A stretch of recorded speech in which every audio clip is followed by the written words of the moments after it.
All right, so with the box open, we're gonna go ahead and grab our tools, accessories, saddlebags, and bar bags, and go ahead and set them on the workbench. All right, so as a little tip, before we get the bike out of the box, what we wanna do is get our dropper post raised up in order to get the bike into the stand easily. So what we'll do is remove the packaging off the rider's left-hand side of the bar. We're gonna expose our dropper post lever here. We're just gonna simply depress that lever to allow our seat to raise up. Once the seat's up, we have an easy spot to get the bike into the bike stand, and we can keep on going with our build. All right, so with the bike in the stand, we'll continue on removing the rest of the packaging. The next thing we're gonna do is get our handlebars mounted. So the first step of this is going to be loosening our stem and pointing it into the forward direction. That way we have good access to the stem faceplate. All right, so to turn the stem around, what we'll be doing is using a 4mm Allen, loosening these 2 pinch bolts. One, half a turn to a full turn is all you need here, just enough to loosen that stem. Spin that stem around facing forward. And then once it's relatively in line with that fork, we'll just snug those pinch bolts down just slightly. We will worry about final alignment when we go ahead and tighten and torque our headset cap assembly. Now we can continue on with removing the stem faceplate bolts. All right, with the faceplate removed, we're going to carefully roll our handlebars up and into position. We want to take care not to pinch our mode selector wire here. Line the bars up in the stem, again making sure that mode selector wire is outside of the contacting surfaces. Line our stem faceplate and bolt up, and carefully start the threads. These bolts you can either start by hand or very carefully with your 3-way Allen, whatever you feel most comfortable.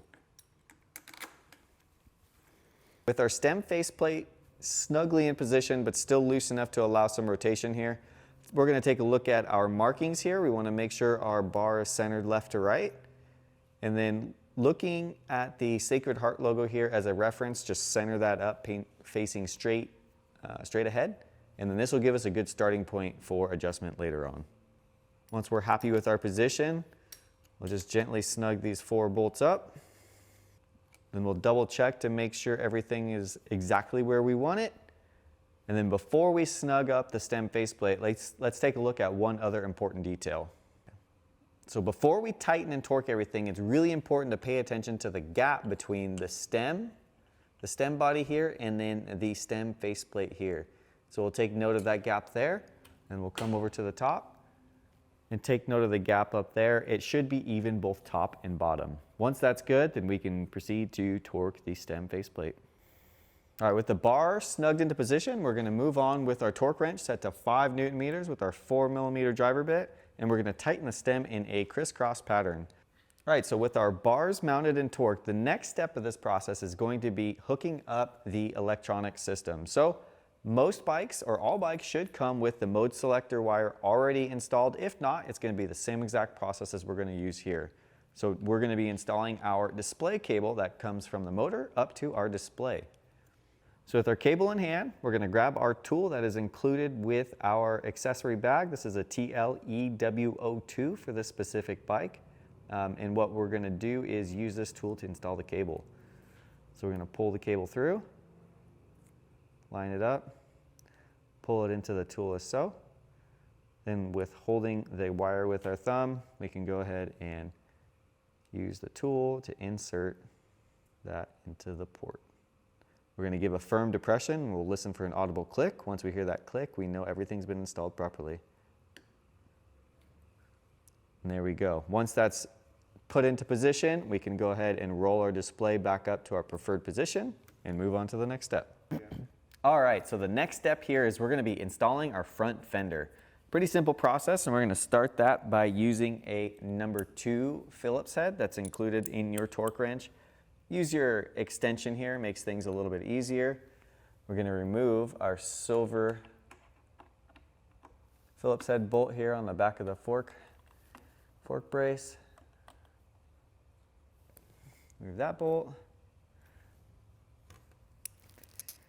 Then switching to a number 1 Phillips head, we're going to remove the small black screw right here on the fender itself. Remove our small black Phillips head screw, and then on the back side of the fender, there's a small clip that's going to snap over the support wire for the front fender.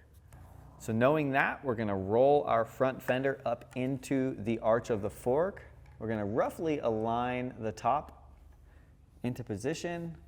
All right, with the fender aligned and the bolt started, we're going to take our number 2 Phillips head and just thread this bolt in just until snug. With the front fender mount bolt snugged into position, we're going to come down to the bottoms. We have our support wire here. We have our fender clip here. We're going to push our support wire up slightly, align it with the top of the clip. Once that's aligned, we're going to grab the wire with our thumb. We're going to push the fender up and pull the wire down simultaneously. Once you hear that click, you know that's put into position, and then we can install the black Phillips head screw afterwards.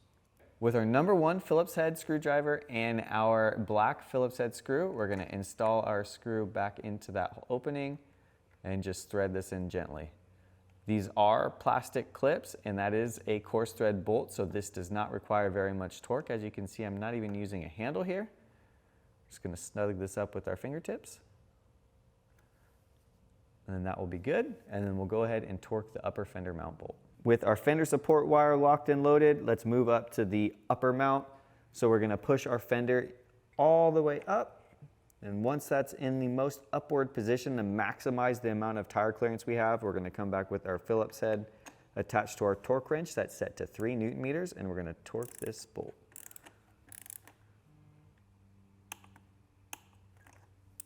All right, now that we have our front fender installed, we can move to installing the front wheel. So first order of business here is while we remove our rotor guards, we want to make sure that there's no hub flanges or adapters still on our packaging. We want to make sure that is in the hub as it is needed for proper assembly. If you do see it come off on the packaging, all it takes is just popping it off the packaging and popping it back onto the hub. And let's move on to prepping the fork. So first order of business here, we're going to remove our front axle. We'll thread that, slide it out to the drive side of the bike. Next, we're going to grab our brake pad spacer, pull this out of the brake pad. Then we're going to come back with our front wheel, again making sure our hub end caps are located where they belong. And we're going to bring our front wheel into the fork legs. Take care in lining our rotor up between our brake pads, and then lining up the hub end caps inside of the fork legs. Once everything's lined up, we can just go in an upward direction. Once we have the wheel located in the dropout of the forks, we can grab our axle, just simply line it up,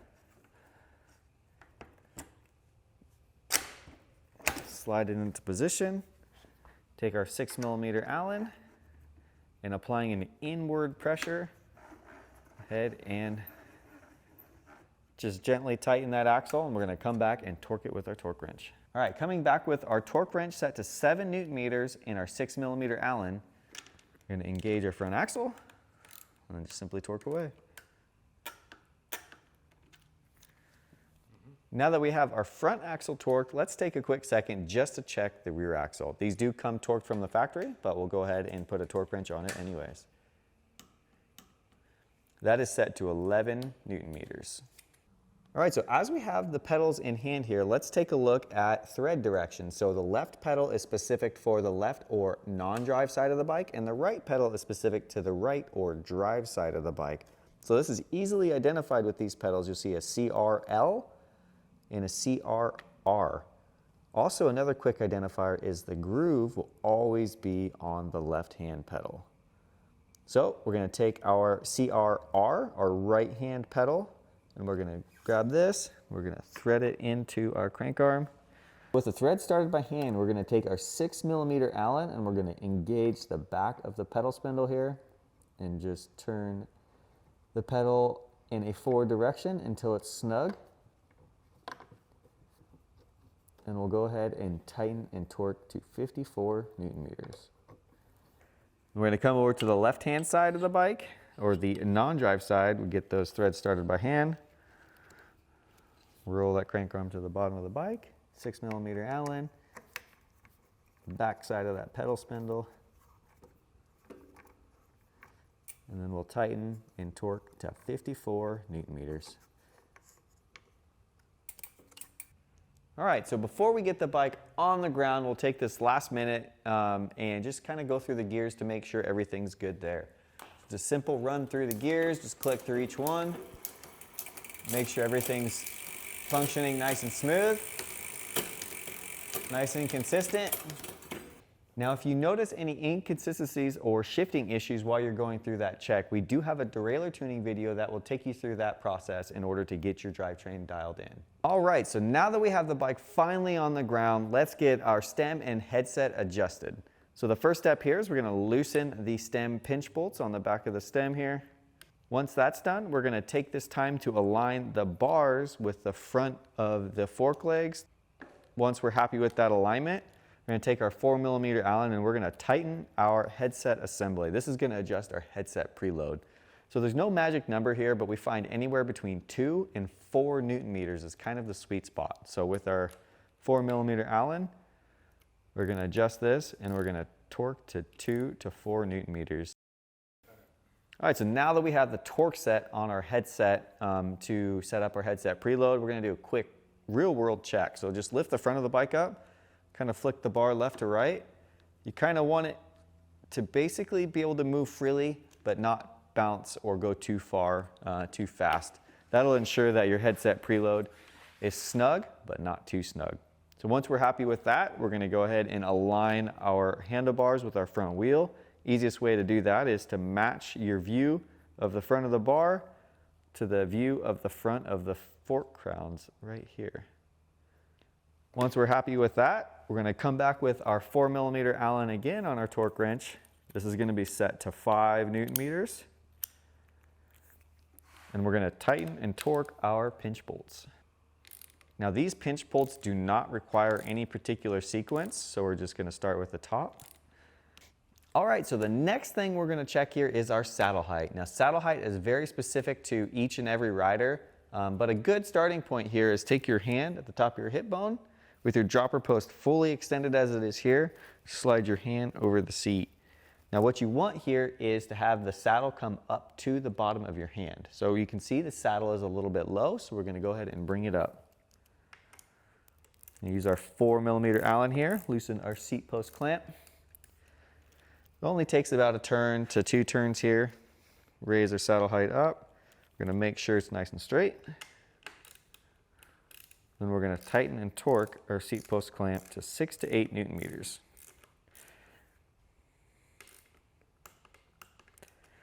Once that's good, we'll recheck here again. So hand on the top of my hip bone, over the saddle, we're in a good spot here. So this is a good spot to start. As you ride more and more, you'll find a sweet spot for you, either bringing it down or up or anything like that. But there we go, good starting point. All right, so the next thing we want to look at here as we go through the process of setting up our INTENSE MX Recon is our tire pressure. So this bike utilizes a 27.5 plus tire, and we recommend anywhere from 24 to 28 PSI with about a plus or minus 5 PSI depending on terrain, conditions, rider preference, so on and so forth. All right, so moving on from setup, let's start installing some of the accessories. All right, so the first item we're going to install here is our water bottle cage. So coming down to the down tube of the bike, we're going to take our water bottle cage, our small 3mm bolts, line them up, get everything threaded into position. Once we're happy with the position, we'll take our torque wrench that is set to 3 Newton meters and torque our water bottle cage bolts. All right, so the next item we're going to be installing on our INTENSE MX Recon is our handguards. So these are included with the bike and they are disassembled. So a quick note on assembly here with our Cherubus logo on the top of the handguard.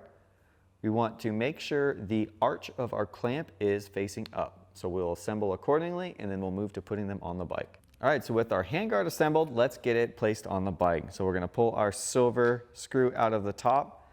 And then what we're gonna do here is actually open this clamp up, come over to the bar, kind of pull the loop down. And then once you kind of get it over, slip it over. And as far as positioning is concerned, I find that the handguard basically slid all the way up against the shifter and resting just above the lever body of the brake is a good starting point. The handguards definitely don't need to be very tight. I would say anywhere from 0.8 to 1.5 Newton meters. All right, and then we'll just follow up that same process on the opposing side of the bar. Snugged up, make sure it's just over the brake lever body. All good to go. All right, so with the handguards mounted, we're gonna mount our handlebar bag. So inside this bag, you'll find the clamp. So with that clamp, we're gonna be installing that onto the handlebars, and this is gonna basically straddle the stem. So we'll loosen and remove these two silver 4mm Allen bolts. Bring the clamp around and slide it over the faceplate of the stem. We want to make sure we're not capturing any of our display or mode selector wires. Once we're all clear, bring those clamps around, and we'll come back with our 4mm Allen, and we will tighten till snug. Now these pinch bolts do not need to be very tight. They just need to be tight enough to prevent movement of our clamp assembly. All right, so with our bag mount on the handlebar, we're gonna grab our bag here. We're gonna look at the openings in the back side of the bag, and we're gonna line them up onto the tabs and basically just slide down and click into position. So we're gonna take our cables here, push forward and under, line those grooves up with the tabs. Once it's lined up, we'll do a slight depression here and you'll hear an audible click. Once you hear that click, you know everything's mounted securely. All right, so now that we have the bar bag mounted, we're gonna move on to installing our pannier bags. So these are pretty unique and are actually pretty simple. So let's take a look at the back side of our bag here. We have a dial and a hook here.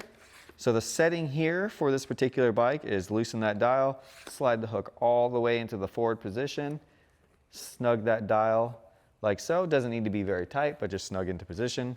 Next, we're gonna bring that hook. I'm gonna hook it onto the lower portion of our pannier rack. I'm gonna slide that over. Then once that's slid over that bar, we're gonna come up to the top here. These are movable, so we're gonna move these into position where they line up between these two struts, or these three struts here. Once this is set on, we're gonna take these tabs here that this D-ring or this pull handle is set to. We're gonna roll them inwards and then clip it into position. All right, so coming over to the drive side pannier bag, we're gonna take a look at that same clip. Gonna align it, slide it all the way into that forward position, snug that dial down. We're gonna take this hook, line it up on the bottom of the pannier rack, slide that over. We're gonna come up and line it up to the top of the rack here. Once we have them lined up between the gussets, we'll take these tabs, roll them in towards the bike, drop that down and click into position. All right, so the last step to setting up our pannier rack here is installing our bungee cover. So this utilizes a simple loop through strap. Pull this through the loop, as you can see, and then Velcro it back down. So we're gonna repeat that on all four sides in order to affix the bungee cover.